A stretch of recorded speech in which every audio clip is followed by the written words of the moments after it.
Источником вдохновения для мужчины это женщина. Как мне говорит мой муж, секс, еду и все остальное я могу себе купить. Жена должна давать то, чего я не могу себе купить. Welcome, guys, to another episode of The Conversation.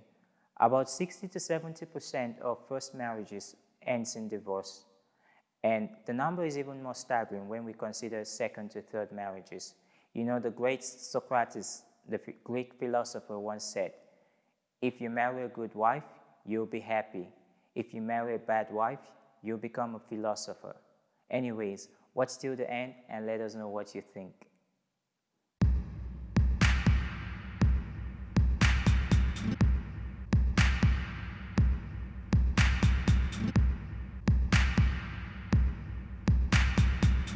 Меня зовут Саша, я в официальном браке 13 лет. Меня зовут Марина Онищенко, и я в браке 10 лет. Меня зовут Анастасия, я в браке 5 лет. Меня зовут Алина, я 7 лет была в отношениях, 2 года в браке, год в разводе. Меня зовут Марина Слабун, я 3 года была в браке и 5 лет в разводе. Меня зовут Ксения, я была 1,5 года замужем, сейчас в бракоразводном процессе. I want all the married people standing on the left and all divorced people standing on the right. I believe it is necessary to get legally married.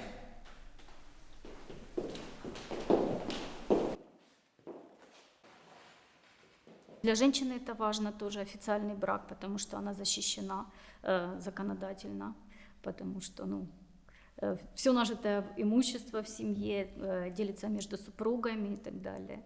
И отношения становятся гораздо крепче. Мы с мужем жили до брака несколько лет и приняли совместное решение, что это нужно для нас обоих. Мое мнение, что штамп в паспорте ничего не решает. Люди живут и по 18 лет, и по 20 лет, и, как показывает практика, что те разводятся. Если люди любят друг друга, то я считаю, что лучше это заменить, пойти. Для меня более серьезнее это венчание. Вот это вот для меня шаг. А штамп в паспорте это просто, я не знаю, формальность, наверное, какая-то. На самом деле венчание – это, так понимаю, вопрос веры. Но это уже более серьезный уровень. Если вы считаете, что венчание – это серьезное отношение уже между двумя людьми, то никакой священник вам не будет говорить, что вам после венчания не надо идти узаконить отношения в ЗАГСе. Все будут говорить, что вам это нужно сделать обязательно, потому что это закон, и все священники только за. Поэтому, слава Богу, что у вас приоритеты вот такие. Если вы верующие по-настоящему и в душе, и не смотрите на людей, а вы действительно ищете Бога по-настоящему, тогда для вас, конечно, может быть это вторично. Но, во-первых, ни одна священная книга не учит быть противником государственных устоев. Поэтому это первый шаг венчания. Да, вы на каком-то уровне вы согласились. Это более серьезное уже решение. The current generation's view on marriage is gradually distorted. Да, в современном мире, конечно, культура, которая сейчас окружает, такая общая, ведет к тому, что свободные отношения, что люди не должны себя обязывать, слишком привязывать друг к другу. Но я понимаю так, что все настоящие жизненные ценности, они исходят из семьи. И, к сожалению, семья сейчас под большими атаками.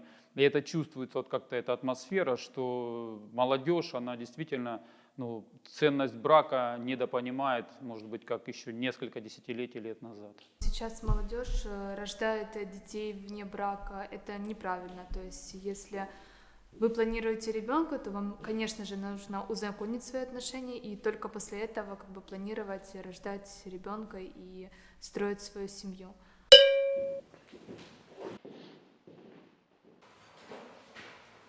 Если честно, мне очень обидно то, что сейчас все выстраивается таким образом, что наше общество, наше поколение вот такое неправильное, у него неправильные ценности и так далее. Особенно в плане брака, разводов и так далее. Если взять, допустим, моих родителей, моих дедушек и бабушек и так далее, среди них тоже был миллион разводов, было очень много детей, рожденных вне брака, но от их поколения считается правильным, с правильными ценностями и так далее, а наше считается неправильным. И по поводу брака, то, что вот звучала фраза, что дети должны там рождаться в браке, и сейчас типа все пропагандируют свободные отношения, эти мысли трактуются неправильно, потому что сейчас идет пропаганда не свободных отношений, а здоровых отношений, что если твой супруг или твоя жена отравляют тебе жизнь, то это нормально развестись и начать жизнь заново, потому что у вас в 17 лет и в 25 лет и дальше в 35 лет могут меняться взгляды, могут меняться цели, вы растете, развиваетесь или наоборот деградируете, и может быть такое, что на протяжении какого-то периода вы изменились, а ваш супруг нет, либо ваша жена изменилась, а вы нет, и это нормально, когда ваши пути разошлись, так было всегда и так будет всегда. Я считаю, что дети должны быть рождены в любви. Вот если два человека любят, то я считаю, в браке они, не в браке, они творили, они подарили эту жизнь этому новому человечку, он ступит на землю, то есть, поэтому, я считаю, что вот это вот важно. Если люди любят друг друга, что им мешает тогда вступить в официальный брак, если они любят друг друга? Да. Если они уверены, что они любят друг друга, что им мешает это сделать? Я и сказала, что я же не сказала, что не в любви рождаются дети. Я сказала, что если вы любите друг друга и вы планируете ребенка, тогда распишитесь и планируйте, рождайте ребенка. Я это имела в виду. То есть просто сейчас молодежь, извините, на стороне там, вот не надо ребенка. только сейчас молодежь. Хорошо, реально, вопрос, вот любые. спроси у своей мамы, у своей бабушки, конечно, вспомни все своих по залету одноклассников. выходили замуж. Вот. Так я ж говорю, Но только что все сейчас говорят, нет, это именно нынешнее поколение такое ужасное. конечно, Вот не надо обобщать. Нужно об этом говорить и нужно ломать все-таки эти стереотипы. Нужно. А где это написано, что нужно? Вот я решила, не считаю это нужным, но это я так решила, это моя жизнь, это моя судьба. Я как хочу, так я и делаю. Но если я люблю этого человека, какое имеет отношение? Я рожать буду в любви с ним, а вышла я замуж за него, не вышла я замуж. Да какое вам дело? Я всегда люблю очень эту поговорку, и когда начинают что-то говорить за спиной, живите в центре своей жизни, на обочине моей. Поэтому как я решение приняла? Развелась, не развелась, родила в браке, не в браке, это не имеет значения. Правильно. Ребенка нужно рождать в любви, И в браке. И в браке. Запланировано. Запланировали, точнее, у вас образовалась любовь, запланировали брак, расписались и родили ребенка. Вот, чтобы не было потом детей в детдомах. Все равно нужно ломать эти стереотипы. Как должно быть? Где такое написано, что должно быть так? Мне просто кажется, что раньше люди были очень подвержены социальному мнению. Вот что скажет окружение. Поэтому было и такое поколение, которое старались детей родить в браке, не дай бог беременная без мужа и так далее. Потом следующее поколение пыталось сломать этот стереотип, что мы не будем слушать, что нам говорят, и что хотим, то и делаем. Сейчас я мама подростка, и я ни от одного подростка не слышала, что он не хочет официальную жену, что мы будем жить в гражданском браке. Они сейчас по-другому на это смотрят. То есть сейчас их никто не заставляет вступать в брак. И они сами принимают это решение, что я вырасту, я женюсь, но только я возьму ответственность за свою жену сам. There are things I understood about marriage only after getting married. Я после брака поняла, что в отношениях это всегда работа над собой. И мужчина не экстрасенс, и догадаться, почему женщина молчит и обижается, он не может. Поэтому нужно всегда мужу говорить о том, что тебе может что-то не нравится, может что-то непонятно, но это все нужно обсуждать. Я считаю, что до брака нужно хорошо узнать человека, за которого ты выходишь замуж. Нужно узнать, с кем он общался, кто его родители, чем он жил раньше, кто его был друзья. Потому что иногда, как у меня возникла такая проблема в семье, у мужа была, он был как в маске, то есть он был одним человеком, он был верующим, у него не было никаких вредных привычек, служил в церкви. Мы где-то год с ним провстречались, все было идеально, Потом, после свадьбы, месяца через 2 мне сказали, что он употребил наркотик. Вот, мне, конечно, сначала не верилось, и какой-то шок был. Ну, я ему поверила, что это было первый и последний раз. Ну, потом в итоге года пол он меня обманывал. И я это терпела, так как я верующая, в Библии там написано, надо с мужем быть до конца. Вообще развод — это грех, и я придерживалась этому до той поры, когда вот точка кипения во мне просто взорвалась и сказала, уже хватит. Он приходил неадекватный, постоянно вот эти глаза. Он бывал ночью, просыпался, включал печку, у нас была электропечка, он включал и ложился дальше спать. Она начала трещать, что я проснулась. То есть такие моменты были, что уже я понимала, что уже куда, уже терпеть. И потом полгода мы с ним жили просто как под одной крышей, как соседи. А потом я уже сказала, хватит, и мы его отправили на репцентр. И сейчас он там, и мы разводимся. Потому что шансов уже, хоть мне говорят, дай шанс, люди меняются. Я считаю, что люди такого формата не меняются.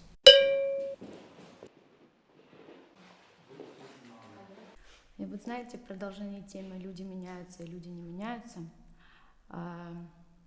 Глядя на свой опыт, я хочу сказать, что люди не меняются. Люди затихают на время, а затем они потом возвращаются в свое прежнее состояние. Потому что, знаете, я вот за наши 7 лет отношений я трижды давала шанс. Только мне как говорили, я теперь сейчас живу этой мыслью, что первый раз можно простить и дать шанс – это мудрость. Второй раз – это великодушие. А вот третий раз – это уже просто глупость, ту, которую я вот совершила. И, я не знаю, я считаю себя сильным человеком. Я нашла в себе силы собраться с маленьким ребенком, развернуться и уйти. И при том, что я когда уходила из отношений, он мне говорил, я тебе обещаю, это будет последний раз, этого больше не повторится. Человек, просто такие вещи говорил, я говорила, нет, все, я тебе уже трижды дала. И я считаю, что в этих словах, что третий раз дать шанс и простить глупость, это действительно истинные слова. Люди не меняются. Я задала психологу, один вопрос. Скажите, пожалуйста, а все мужчины изменяют? И вот тогда мне психолог дал ответ, и мне он очень понравился. Вы знаете, есть просто женщины, которым не хочется изменять. Это то же самое. Я же сказала, что с разной женщиной мужчина, один и тот же мужчина ведет себя по-разному. вот такую вот историю привела вот так вот, да. Потому что, в принципе, источником вдохновения для мужчины это женщина. Как мне говорит мой муж, секс, еду и все остальное я могу себе купить.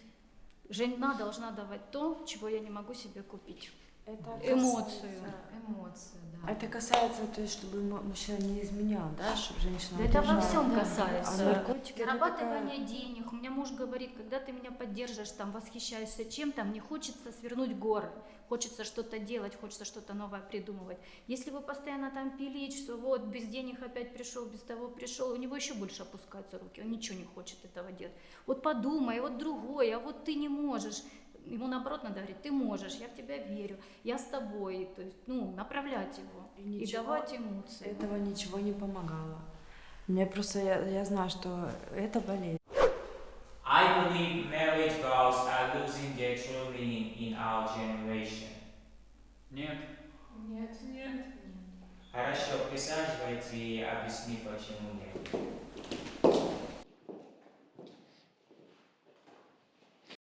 А если вы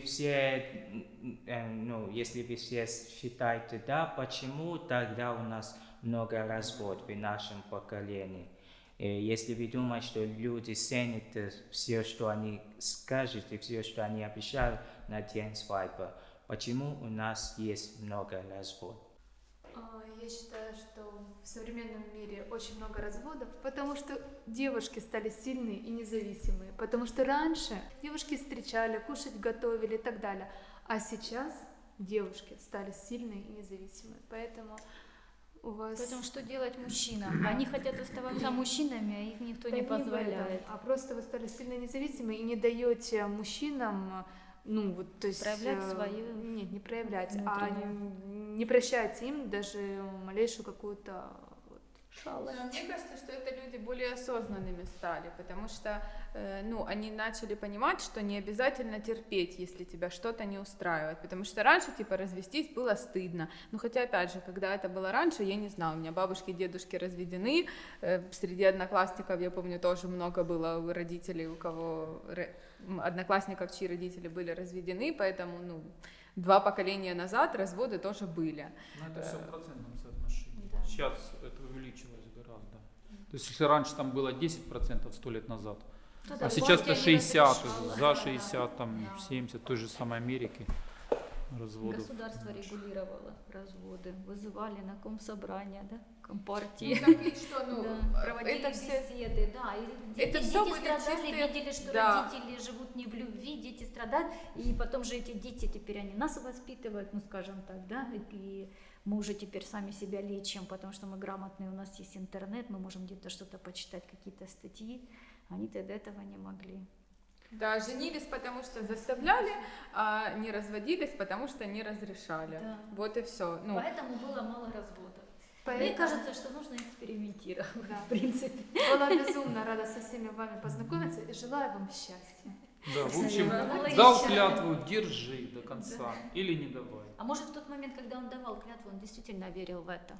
А потом они начали Раз взрослеть, сказал, ты ж понимаешь, что слово не взрослеть, воробей, и вылетит, может не быть поймаешь. просто один развивается, а другой нет. И Да. рано или поздно эта ниточка между ними Начинает рвется. думать, да подумай, что Да, я сказала, самое я главное, хозяин слова. Да, тоже хочется пожелать. Любите и будьте любимы. Это такое чувство сумасшедшее. Well, what a powerful conversation that was. You know, a lot of children are growing up in homes of single parents. Even some don't even have parents at all because the parents cannot find a way for them to live together. It's a sad state, but it's the reality of our world. Well, we believe you loved today's episode. Please don't forget to subscribe to our channel, follow us on Instagram, and if you like to support the channel in any way, there's also ways you can contact us. Well, see you next time on the next episode.